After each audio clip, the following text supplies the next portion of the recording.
এলাকার সর্বস্তরের জনগণ, নেতাকর্মী সহ সবাইকে নিয়ে মত বিনিময় সভা।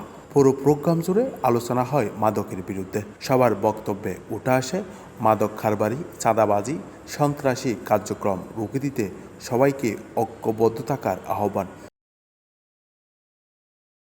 মাদক, সন্ত্রাস, চাঁদাবাজি রুখে দিতে নৈরাজ্যের প্রতিবাদে মত বিনিময় সভার আয়োজন করে চট্টগ্রাম মহানগর বাকলিয়া থানা যুবদল।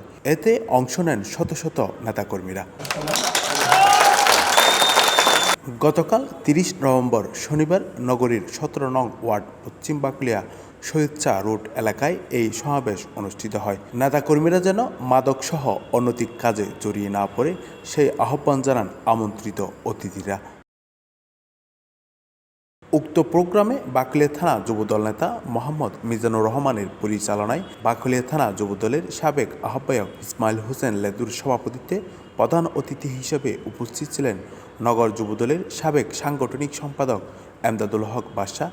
বিশেষ অতিথি ছিলেন শহীদ শাহ রোড মহল্লা কমিটির সভাপতি মোহাম্মদ মুবারক, মসজিদ কমিটির সভাপতি ও এলাকার গণ্যমান্য ব্যক্তিসহ সর্বস্তরের জনগণ ও যুবদলের নেতৃবৃন্দ।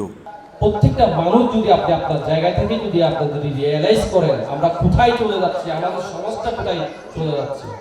আজকে যদি একজন মাদকাসক্ত ব্যক্তিকে যদি আপনি বলেন তাকে তুমি মাদক সেবন করিও না, তুমি মাদক সেবন করলে তোমার ক্ষতি হচ্ছে, তোমার পরিবারের ক্ষতি হচ্ছে, সে কিন্তু আপনাকে তখন এই কথাগুলি সে ভালোভাবে নেবে না।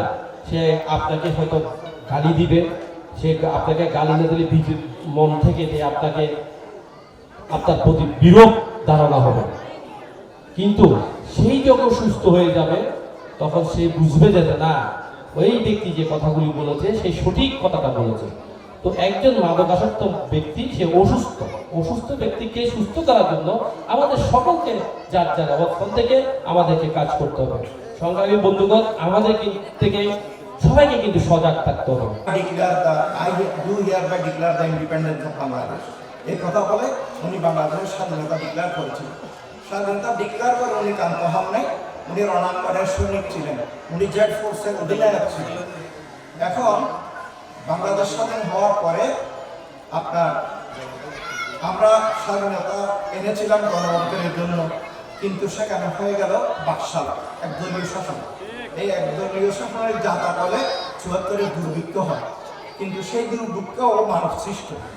এই দুর্ভিক্ষের উপর গবেষণা করে ভারতের